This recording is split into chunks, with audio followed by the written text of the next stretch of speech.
Right away, a quote that comes to mind is from my Entrepreneurship 4010 professor, Elmer Moore. Something he said on the first day of class I've been thinking about like nonstop is, I'd rather fail big than win small, and like to just go into things that you care about and that you want to pursue with all that you have. And it's different. My business is Carter Health and Lifestyle. We're an e-commerce business that sells premium health and lifestyle accessories. And so when I discovered this product, I said, you know what, let me just go ahead and, invest into this and customize it and make it my own. So you just put it. Yeah, because she has really good style, by the way. She still has good style. But yeah, and then after that, we're just like, oh, let's meet down in the basement and just like get to know each other. And then from there, that was that. When I talked to Wendy about the idea, we were friends already, but when I talked to Wendy about the idea, I was in Connecticut and she was here in Wisconsin, I think so. We just mixed everything, her ideas, my ideas, and we did like a good job. And also we communicate with Kelsey from the 707 Hub. She's the director over there. And we got a lot of resources and we compete and everything, so yeah.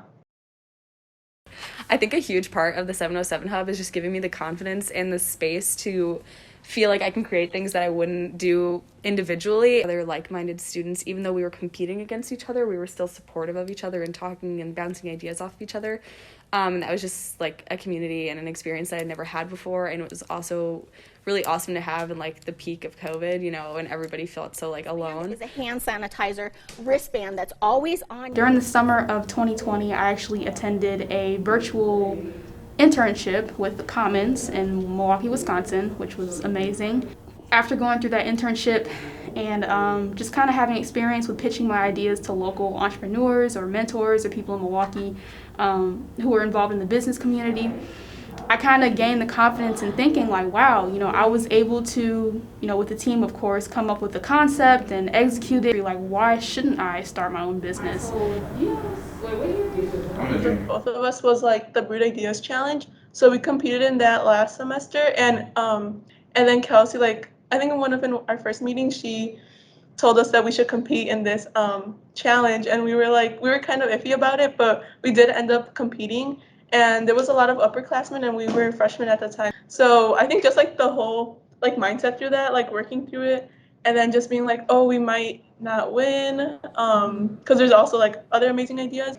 Our hard work will pay off. And even if we're doing this for a good cause and like really keeping our vision in mind really helped us. They provide textbooks for free to low-income and first-generation students, and they have a closet in here that they use, and sometimes we help sort with them. We also have lockers that students can rent out for free.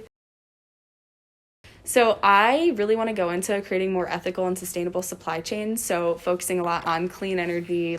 So I want to focus on moving away from corrupt organizations, child labor, slave labor, horrible things in the world that are still going on, and focus on fair living wages.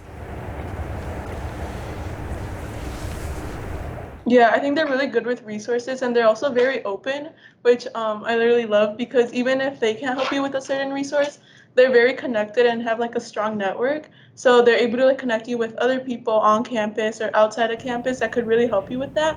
And also, there's a big shout out to Kelsey too, but she gave us a space where we could store the books. So it's really nice that she really wants us to succeed and wants everyone to genuinely succeed. I would just tell them to start paying attention to people and their habits and what they need. Because there's always going to be a pain point. There's always going to be something that people need, right?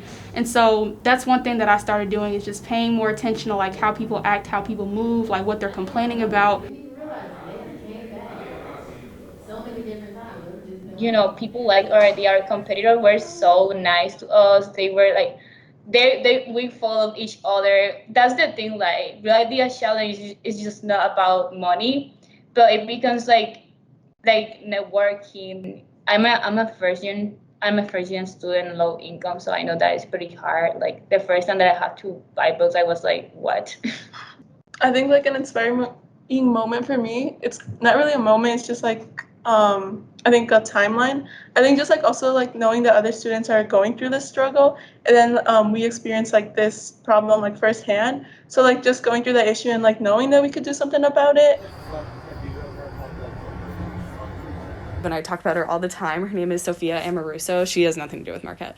But she talks about, like, if the first thing that you release, like the first product that you launch, you're not, like, completely embarrassed by it, then you waited too long and you weren't, like, you should have just gone for it when you, like, started, you know, like, done everything according to, like, whatever, but, like, not kept pushing it back, you know.